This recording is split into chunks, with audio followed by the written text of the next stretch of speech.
Y como está de moda las trilogías, vamos por la tercera parte. Así que todavía resisten. Espero que, bueno, la finalidad de estos videos es que les permita tener unos conocimientos más precisos a la hora de armar sus equipos. Esa es la finalidad. Lamentablemente las explicaciones igual tienen que ser un poco largas. Trato de ser lo más breve posible, pero entenderán que la información que se tiene que explicar realmente, aunque es mínima, igual se explaya y lamentablemente se alarga esto, pero bueno, sigamos. Ya expliqué más o menos lo que sería memoria RAM, después memoria RAM. Ahora vamos a hablar de algo interesante, discos duros y SSD. Entonces, nuevamente vamos a esta página que nos ayuda un montón. Ahora estamos viendo los discos duros y SSD. ¿Qué diferencia tenemos? Porque acá, por lo general, algunos conocen solamente los discos duros. Uno dice discos duros y SSD son lo mismo, ¿no? La respuesta es que no.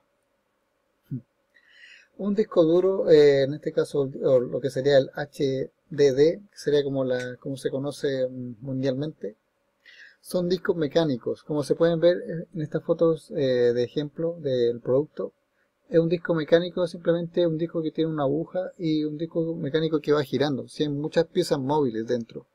Entonces el disco tiene toda la información aquí almacenada y esto va girando a una gran velocidad. En este caso 5400 revoluciones, aunque también hay discos de 7200 revoluciones, incluso de 10000, eh, que son, digamos, componentes delicados.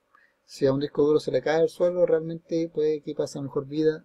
Así que espero que no hagan el intento o la prueba de ver si realmente lo que dice tío Aucan es verdad. Así que no se arriesguen. También a veces se dañan de la nada eh, y a veces es bastante costoso. Bueno, no es que a veces, sino que siempre es costoso si quieren recuperar información. Así que también a veces, bueno, siempre recuerden tener respaldos, no tengan cosas muy valiosas en un solo disco. Respalden y respalden.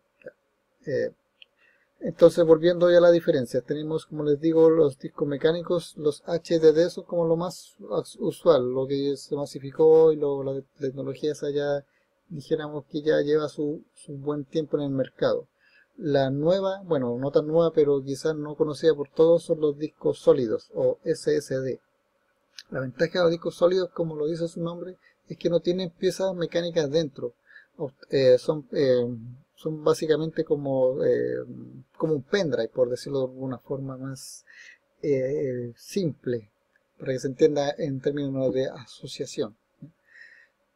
Estos discos, la ventaja que tienen es que tienen una muy buena capacidad de lectura y escritura, o sea, en términos de velocidad. Por ejemplo, aquí podemos estar viendo un disco duro de una lectura de velocidad de 450 y escritura que sería igual.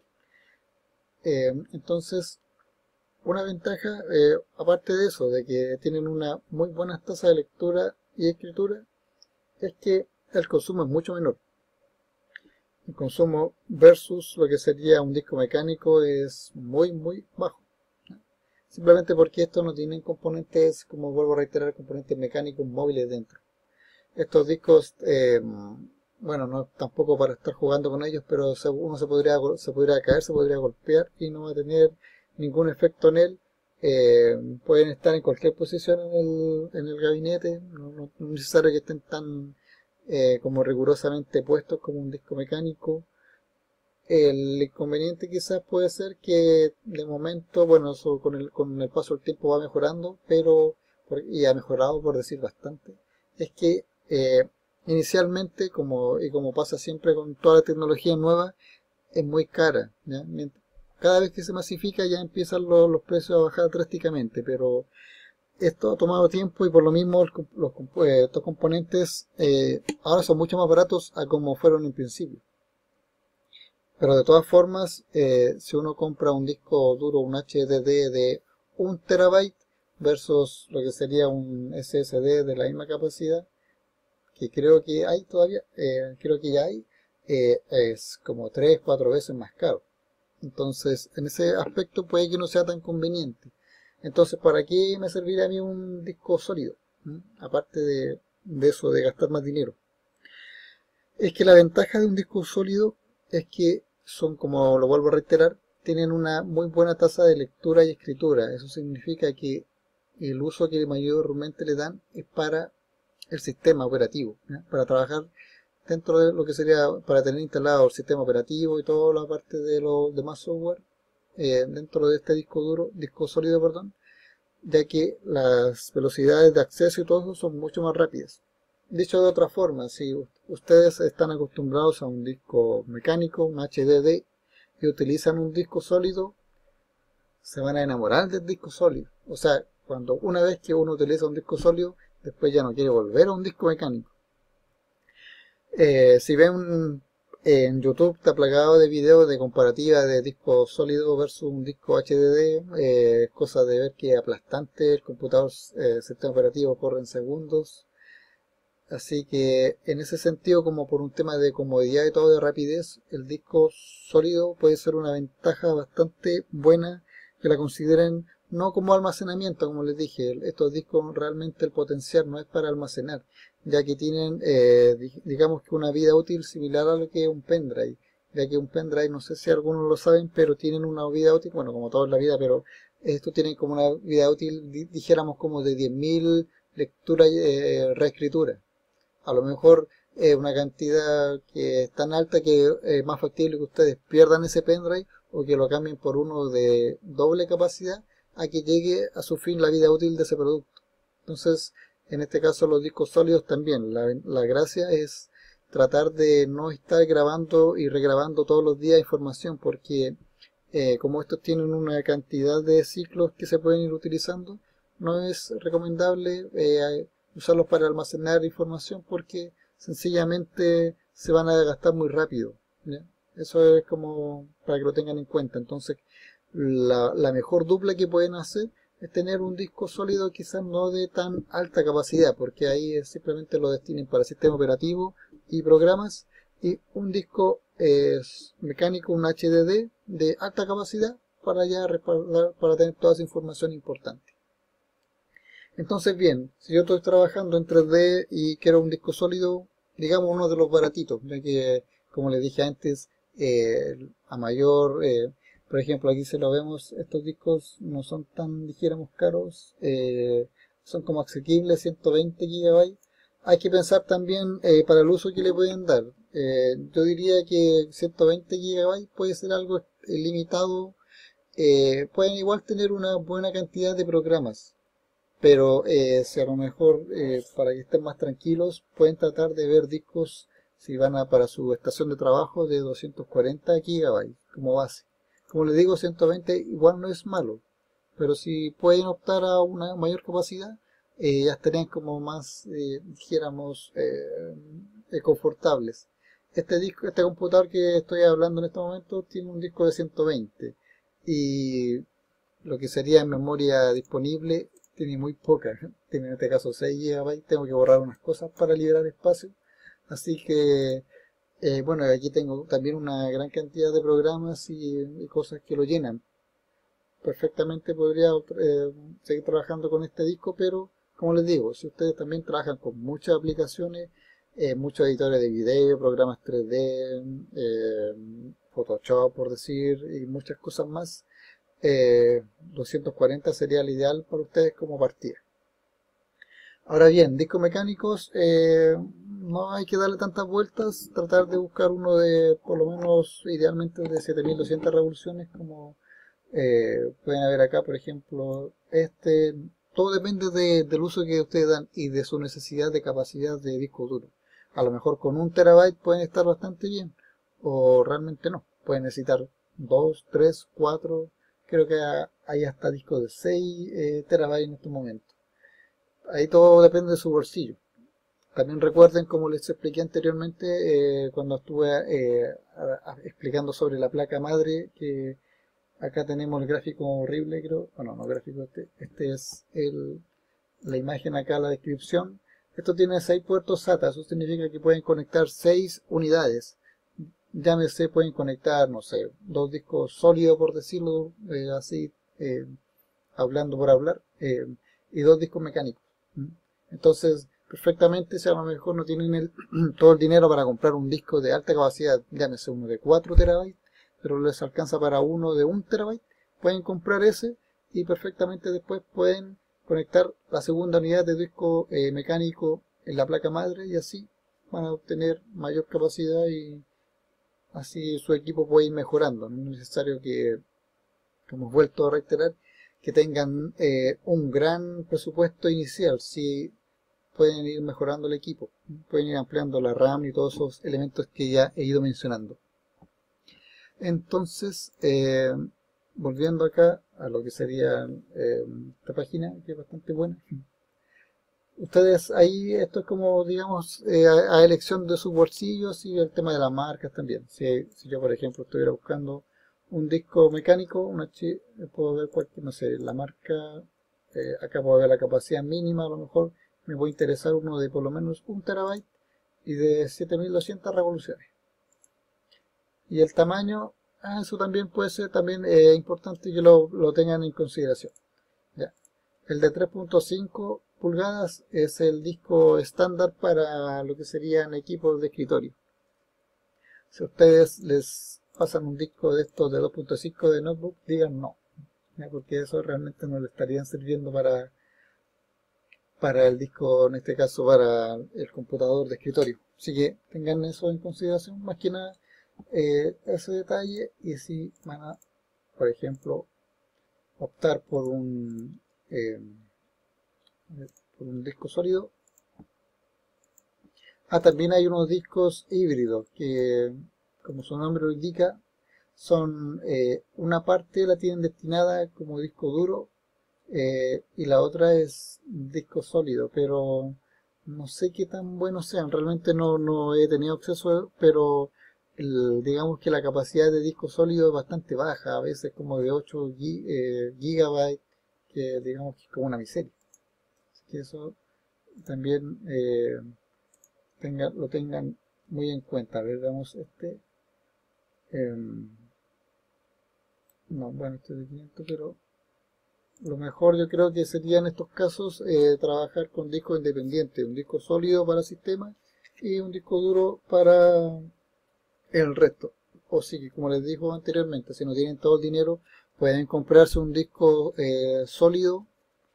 Perfectamente con eso pueden trabajar, pueden hacer incluso para mayor seguridad una partición, algo virtual que el disco se divide para dividir una parte del disco en sistema operativo y programa y el resto para almacenar sus trabajos y demás. Eso también lo pueden investigar por internet si es que tienen dudas, simplemente busquen por cómo particionar un disco y ahí van a encontrar toda la información, así que no voy a explayarme más en ese aspecto. Y bueno, ya explicamos este tema del disco duro, de los discos, así que aquí ya tendremos este ítem ya aclarado y me voy a saltar a lo que sería la fuente de poder, la OPCU, y después voy a seguir con los últimos, ya que son los últimos, espero terminarlos en este video para que no se alargue esta tiranía que pueden aquí como esta trilogía del Señor de los Anillos, parece que videos tan largos. Entonces vamos a seguir con la fuente de poder. Como les había mencionado antes, siempre que ustedes armen un equipo, en este caso para 3D, que es lo que los reúne en este momento a todos, es que no compren gabinetes que vengan con fuentes genéricas, ¿ya? Porque las fuentes genéricas no sirven para nada. Aquí tenemos muchas fuentes genéricas, ¿ya? Que no tienen, por decir, imagínense, esto de 650 watts vale una miseria, ¿ya? Vale sumamente poco, pero esto es absurdo. Si ustedes van, por ejemplo, a invertir, no sé, $1000, $2000 en un equipo, traten que los componentes sean buenos, ¿ya? Comprar mejor un equipo, un componente bueno, un componente mediano que ponga en riesgo su demás inversión. Así que eso también tenganlo presente. Acá todas estas fuentes de poder sin certificación y todo eso ni siquiera las miren, pasen como que no las ven, ¿ya? Eso tenganlo en cuenta. Aquí así que inmediatamente vamos aquí a mirar, no marcas, sino que en tema de especificaciones. Potencia de momento no la voy a tomar tanto en cuenta. Lo que sí me interesa es esto de acá, la certificación. ¿Ya? ¿Qué significa la certificación? Todas las fuentes genéricas no tienen certificación, o sea, son todas fuentes genéricas que, digamos que son, o sea, no es que significa que cualquier equipo que utilicen vaya a quemarse, vaya a explotar, pero son fuentes de poder para equipos de escritorio, de oficina, son simplemente cosas que no van a requerir mayor, digamos que consumo, no van, y al contrario de lo del tema del 3D, que en este caso eso sí lleva al computador a, digamos que niveles de rendimiento altos en sus componentes y por lo mismo necesita una buena fuente de poder que me suministre una energía limpia y en este caso así mis componentes no se pongan en riesgo. Entonces todas esas no, ni siquiera las miremos. Entonces sin certificación no lo interesa. Lo interesa de la 80 Plus hacia adelante. ¿Qué significa en este caso 80 Plus? Esta es como una certificación que me indica que cualquier fuente de poder que tenga una certificación como básica, como mínima 80 Plus, es que si bien me indican acá que tiene, no sé, por ejemplo, esta potencia máxima que me entrega esta fuente de poder es de 650 watts. Si esta tuviera una certificación de 80 Plus, significaría que me aseguran, el fabricante me asegura que esta fuente de poder por lo menos debe entregar un 80% de electricidad como, digamos, como máxima. O sea, esa sería como una electricidad constante. O sea, por ejemplo, si 650 fuera mi 100%, entonces yo voy a calcular el 80%, significaría que si esta fuente de poder tuviera una certificación 80 Plus, significaría que por lo menos tendría 520 watts de corriente constante. En este caso estas fuentes, digamos que son tan, digamos, malas que a lo mejor pueden entregarse 150 watts, pero como en un segundo, como que puede llegar a ese máximo y después se desploma. Entonces, como les digo, estas fuentes no son para, no, para lo que buscamos, no en lo absoluto. No, así que ni siquiera traten de armar un equipo con esto. Si su gabinete viene con esa fuente de poder, déjenla por ahí y compren una fuente de poder buena. Ahora bien, aparte de la Plus, tenemos Plus Bronce, Silver, Gold y Platinum. ¿Qué va significando todo eso? Significa simplemente que todas estas fuentes de poder tienen una mejor eficiencia energética. Por ejemplo, la Plus Bronce viene a ser un poco mejor. O sea, a lo mejor esta fuente de poder me entrega un 80% de electricidad constante. Esta otra me entrega, la Plus Bronce puede ser un 85%, por dar un ejemplo. Si ustedes buscan acá la certificación 80 Plus,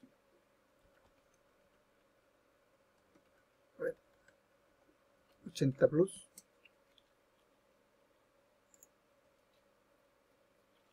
aquí pueden ver exactamente lo que les digo, que acá están las certificaciones.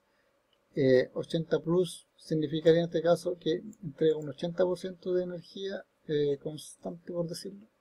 El bronce aquí tiene el mejor rango, 85 al 50% y al 100% de uso un 82%.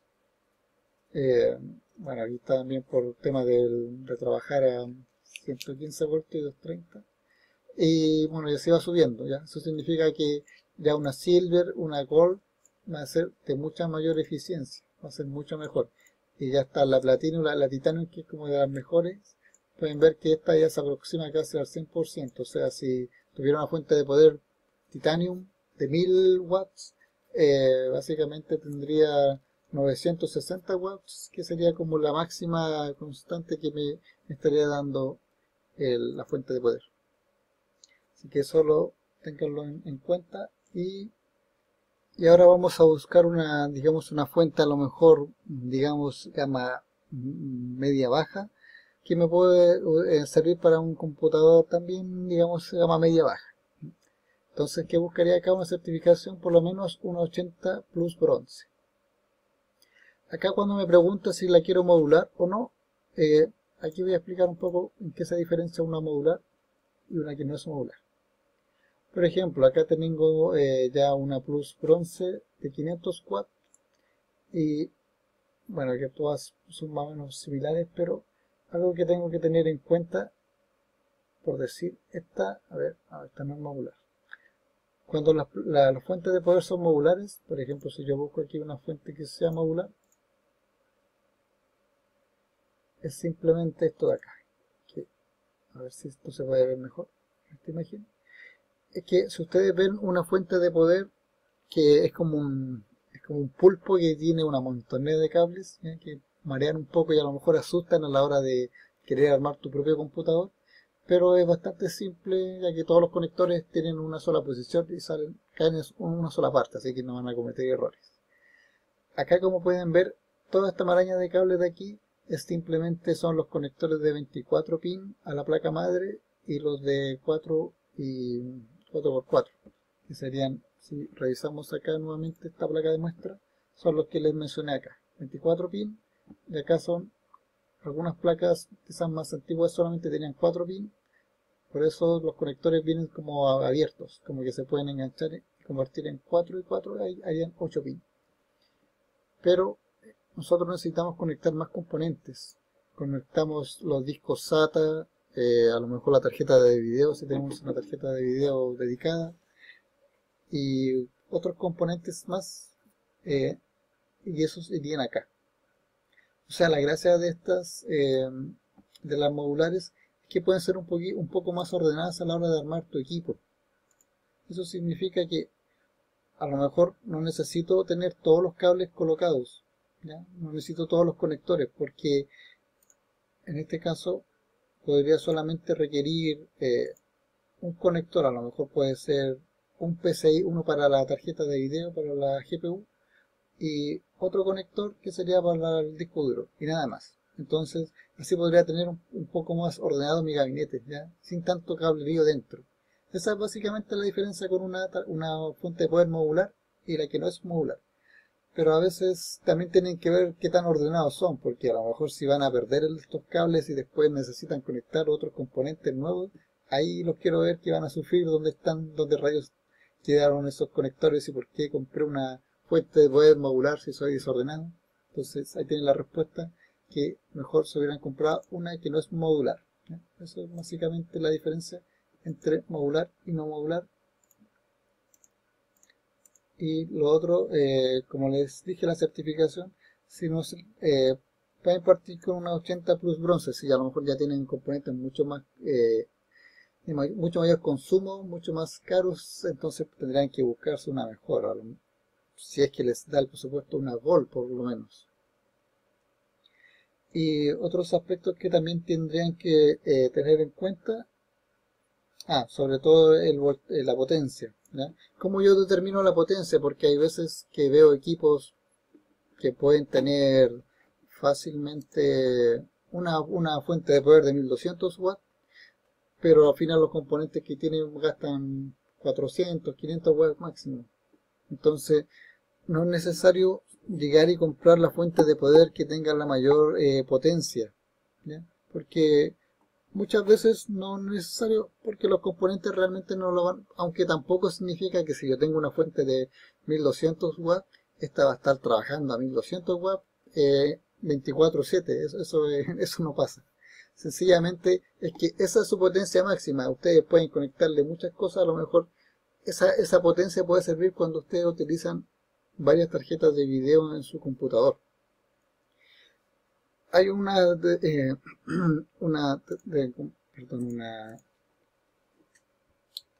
abreviación que sería la TDP, que es para todos los componentes. Cuando ustedes busquen ya sea un procesador, una tarjeta de video, o no sé, un disco duro o memoria RAM, todos indican, en este caso, el consumo que tiene un componente. Por ejemplo, voy a utilizar aquí voy a buscar una tarjeta de video, por ejemplo la Titan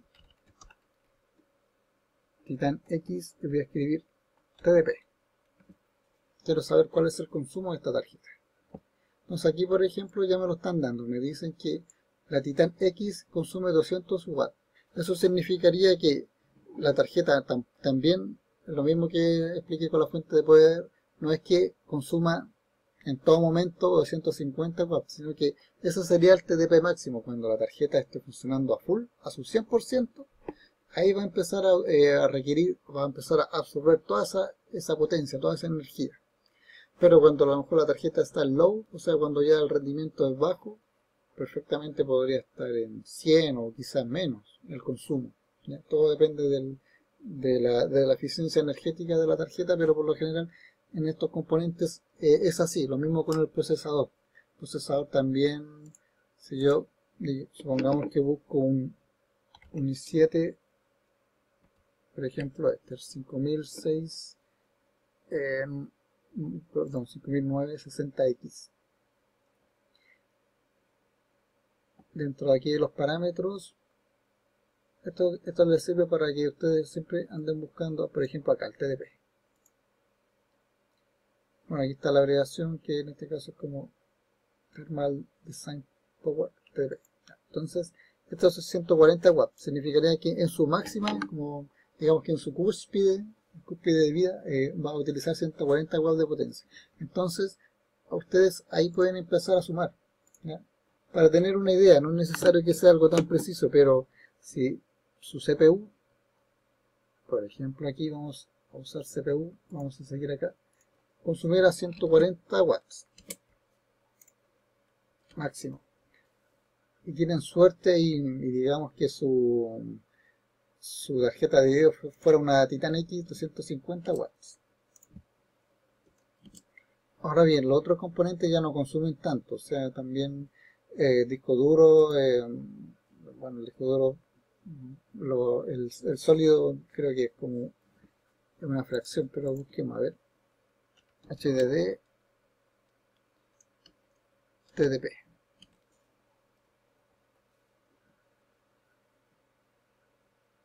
A ver si encontramos información. Aquí parece que me dice que 2 watts versus 6 parece que es. Bueno, pero como pueden ver es una fracción, o sea, es tan poco, pero supongamos que en el mejor de los casos nuestro consumo de disco duro sea de 10 watts. Disco duro 10 watts. Ya. Memoria RAM también es tan poco y dijéramos igual 10, aunque es mucho menos, pero digamos que sea 10. La placa madre también puede ser bastante poco, el gabinete quizás con otros ventiladores, supongamos, no sé, un 20 watts, por ejemplo. Si tenemos muchos dispositivos conectados, USB, teclado, mouse y, no sé, una friolera de más cosas, dijéramos, no sé, 50, como un extra, como 50 watts. Y a ver, la placa, pongamos placa madre TDP. Por ejemplo, acá tenemos, no sé, 95 watts. Digamos, ya como para redondear 100 watts. Aunque como les vuelvo a reiterar, esto es como en el mejor de los casos, o sea, el consumo más alto. Entonces, si ahora sumáramos todo esto, tendríamos 580 watts. Eso como se traduciría que por lo menos necesitamos una fuente que supere eso, ¿ya? En este caso, aquí subió bastante por el tema de la Titan X. Por lo general, algunas fuentes de tarjeta de video pueden ser de 125 watts. Entonces, yo podría utilizar, no sé, una de 600 watts con certificación y ya estaría, dijéramos, holgadamente bien. Si puedo comprar una un poquito mejor de 650 o 700 sería lo ideal, pero no, pero bajo ningún aspecto yo necesito una de 1200 watts. Voy a solamente gastar dinero de forma innecesaria. Así que eso también ténganlo en cuenta. Y como les digo antes, estas certificaciones siempre tienen que descontar eh, pensar en un 80% de eficiencia energética. Entonces, si vuelvo acá a 250 watts, y esto es 580, entonces no van a comprar una de 580 con certificación de 80 plus porque y ya es menos. Tienen que restar ese 20%. Así que también tienen que considerar a futuro si es que, vuelvo a reiterar, si tienen una de 1200 watts, es porque a lo mejor podrían pensar en un futuro en que su tal placa madre puede tener más puertos PCI Express. Hay placas madres que pueden tener 1, 2, 3 puertos, 4, 8, 7, hay placas que son gigantes y tienen 8, creo que hasta 12 puertos PCI Express pueden tener para colocar 12 tarjetas de video.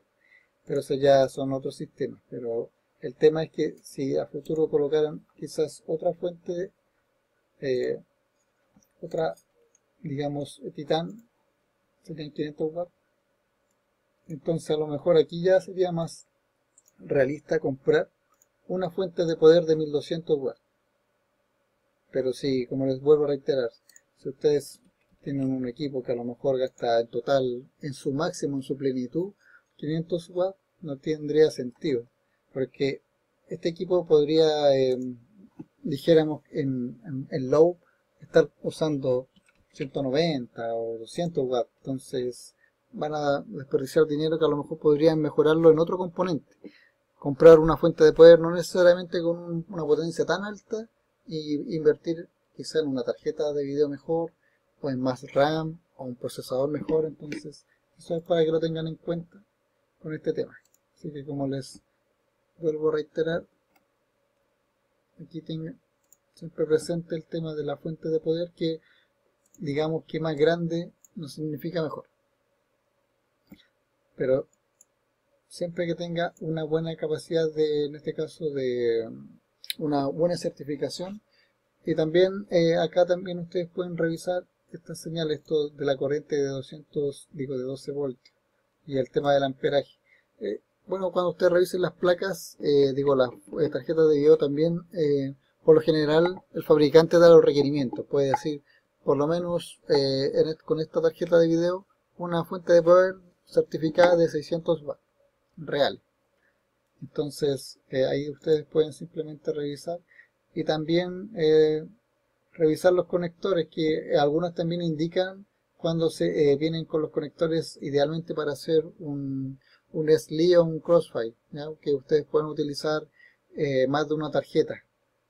Así que eso también para que no queden cortos, para que a lo mejor compren una tarjeta y pensando que a lo mejor ustedes pueden colocar otra tarjeta, digo, una fuente de poder con la que después puedan colocar otra tarjeta de video y se vean lamentable que la fuente de poder no tiene más conectores, no tiene más potencia. Entonces eso es para que lo tengan en cuenta.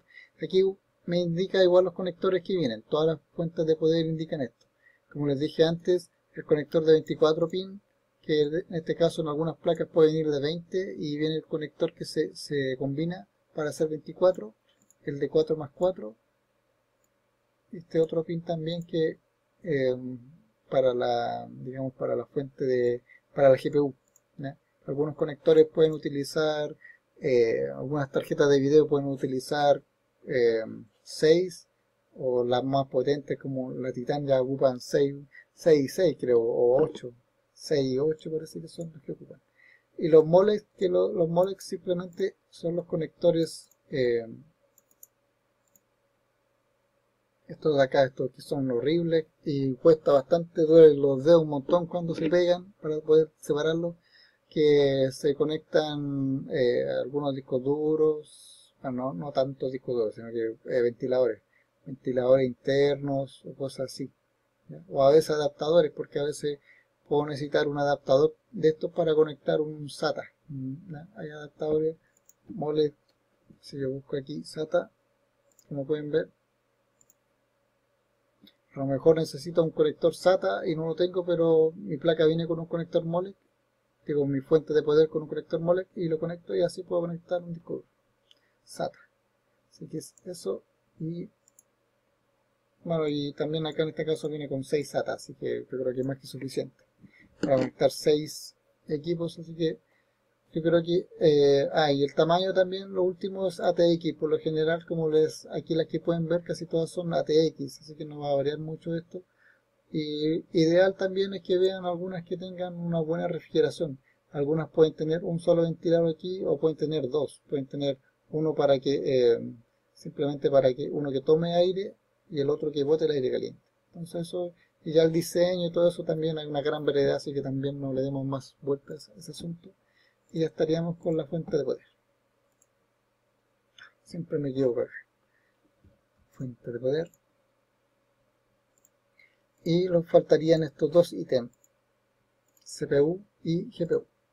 Bueno, que ya hemos explicado, CPU no le voy a dar tantas vueltas porque, como les he dicho anteriormente, ya tengo un video en el canal que voy a dejar en la descripción, donde se detalla mayormente lo que importa en un procesador. Ahora bien, también se explicaba en ese video, pero más al final, así que para tener un poco en cuenta, supongamos que a mí me están ofreciendo un i7, digamos un i7, no sé, un 4770,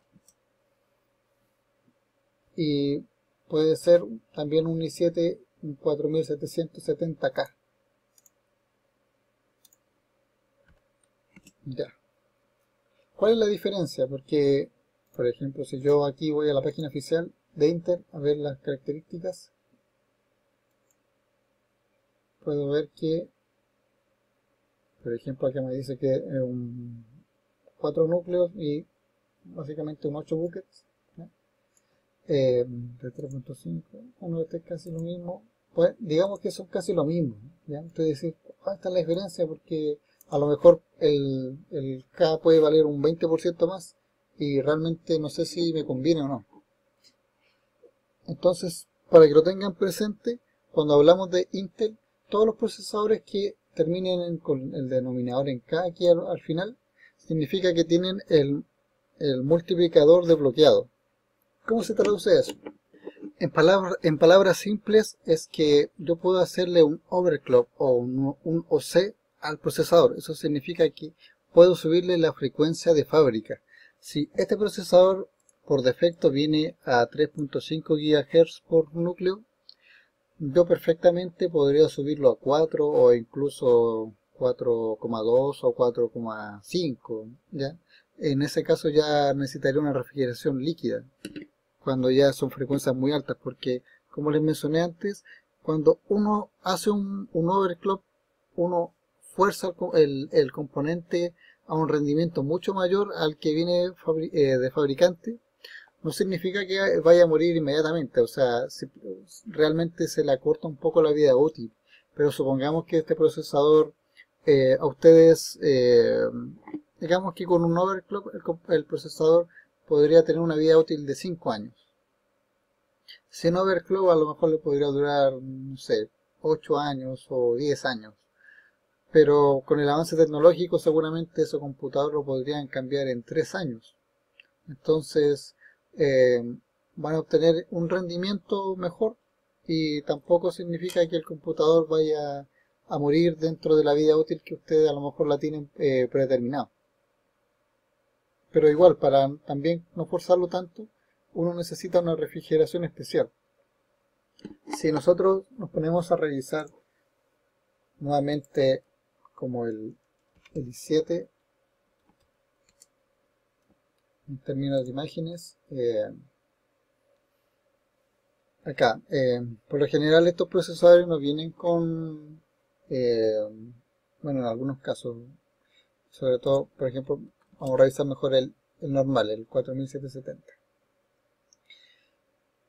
Estos procesadores vienen con un disipador y un ventilador, ¿ya? Que en este caso los salva de no freírse, porque como ustedes entenderán, esto al calentarse, acá podemos ver el procesador montado en la placa madre, pero aquí después se le coloca una pasta térmica que viene con el disipador y después se monta el disipador encima y el ventilador, ¿ya?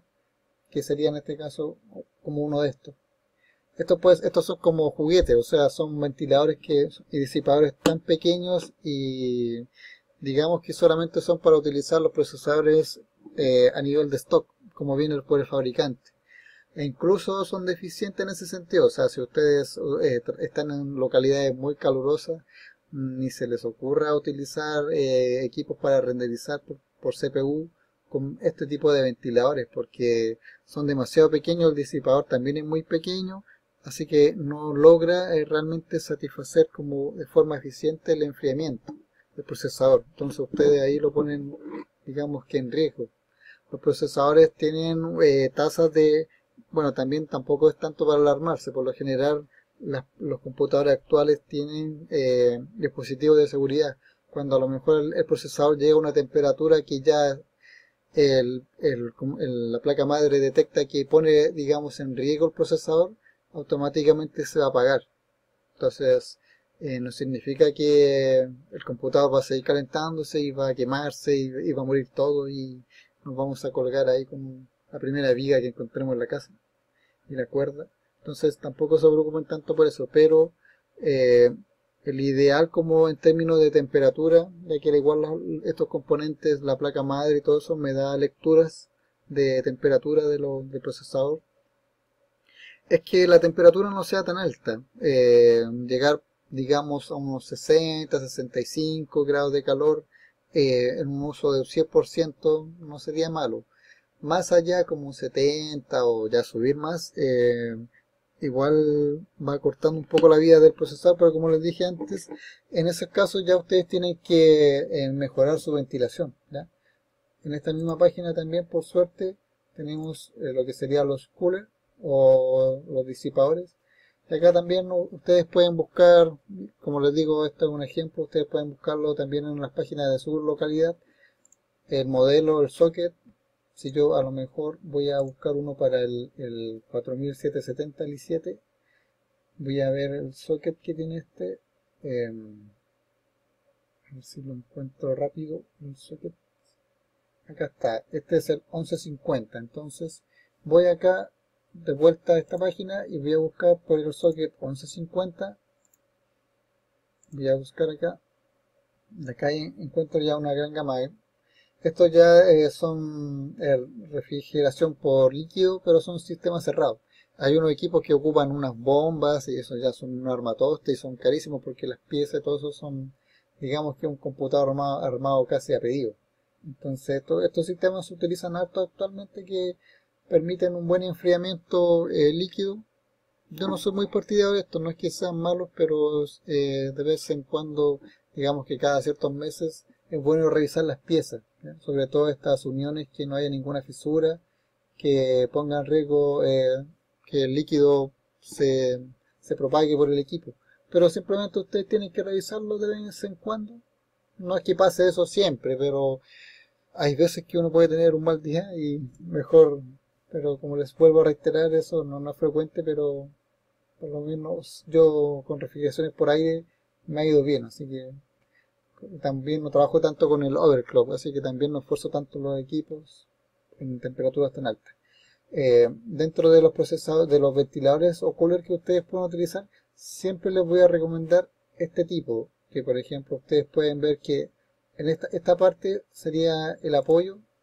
Vamos a ver si hay una imagen un poco más grande.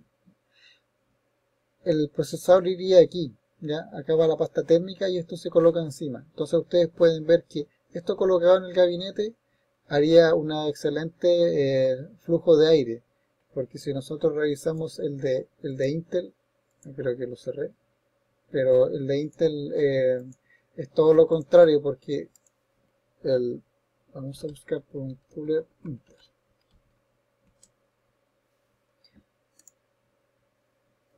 Estos ventiladores se colocan y el disipador se colocan aquí. Perfecto, esta imagen nos sirve. Como pueden ver, esto se coloca sobre y el aire caliente se esparce hacia la placa. A diferencia de estos otros que el aire pasa y si a lo mejor acá está la salida trasera y hay un extractor, el aire caliente va saliendo más rápido. Entonces obtienen un mejor flujo de aire y así el aire caliente no se mantiene adentro, esparciéndose dentro del mismo componente, sino que se va hacia afuera y así ustedes, su equipo, mantener una frescura mejor en el interior. Así que eso más que nada. Sobre los datos, bueno, aquí también es totalmente relativo. Por ejemplo, acá están las revoluciones del aspa, del ventilador, el ruido, todo eso también es relativo, ustedes lo pueden buscar, el tamaño del ventilador. lo que es importante acá es ver la altura. Esto también tiene mucha relación con lo que les expliqué en la tarjeta de video, el ancho, ¿ya? Como esto iría montado en la placa madre y este sería el ancho del gabinete, tienen que también considerar esto, ¿ya? Esto es sumamente importante porque si no van a comprar, pueden comprar un ventilador bastante bueno, un cooler, y va a ser el problema de que al colocarlo se van a dar cuenta que no van a poder cerrar la tapa lateral. Entonces, eso es lo que tienen que tener en cuenta. Y acá los heads pivots se refieren a estos tubitos de cobre que básicamente mientras más tenga, mejor va a ser la refrigeración, ¿ya? Pueden ver que este que es más barato tiene solamente dos tubos, ¿ya? Acá pueden ver que a medida que van mejorando, o sea, bueno, van subiendo de precio, van también, estos ya son como unas turbinas, en algunos casos tienen doble ventilador, uno que succiona aire y el otro lo extrae, entonces la refrigeración aquí en el radiador es mucho más rápida, entonces va mejorando. Este también es con, este es con aire, no, bueno, este es líquido. Y así ustedes pueden ver también una enormidad, por ejemplo, estos ya sistemas de agua mucho más costosos, que tienen un radiador mucho más grande y tienen dos ventiladores para enfriar de forma más eficiente, aunque ahí todo está en el tema de los costos y también tienen que ver el espacio del gabinete. Muchos gabinetes ya consideran estos espacios dentro de su estructura para poder montarlos, pero es un gabinete que debe ser grande, ¿no? Un gabinete pequeño, una TX, seguramente no va a caer esto. Por lo general pueden ir arriba o en la parte de atrás del gabinete. Así que eso también es para lo que tengan en cuenta. Y bueno, no creo necesario darle más vuelta a los procesadores, como les dije antes. En otro video que yo tengo ya se explica a manera ya desglosada los tipos de procesadores, pero la recomendación que también se hizo en el otro video es que si ustedes buscan procesadores y quieren comparar, aparte de esto del overclock, si a lo mejor puede haber un procesador de quinta generación versus uno de cuarta, lo más recomendable es que hagan lo siguiente: coloquen el nombre del procesador y lo busquemos en lo que sería el programa Cinebench. Cinebench es un programa gratuito que ustedes pueden descargar, que simplemente es para testear hardware, testear tarjeta de video y testear poder de CPU. Entonces acá ustedes en YouTube tienen una enormidad de ejemplos. Supónganse, este ya sería aquí un 4770 con overclock, que se llevó a 4.8. Esto ya debe ser refrigeración líquida. Este otro son 4770 secas, que no tiene el multiplicador desbloqueado, entonces este se queda en 3,4. Entonces vamos a revisarlo aquí de forma rápida. Cinebench es un programa que simplemente me indica, mientras mayor sea por decir, el número que yo obtenga, más rápido va a ser mi procesador. En este caso esta es la versión 11.5, también está la versión 15, así que también tienen que a veces puede haber confusión, ¿ya? Porque los puntajes son diferentes. Aquí vamos a dejar que avance un poquito más porque aquí también pueden ver el número de bucket que tiene. Como este es un procesador de 4 núcleos físicos, pero es de doble hilo por procesador, entonces por eso vemos 8 buckets trabajando al mismo tiempo.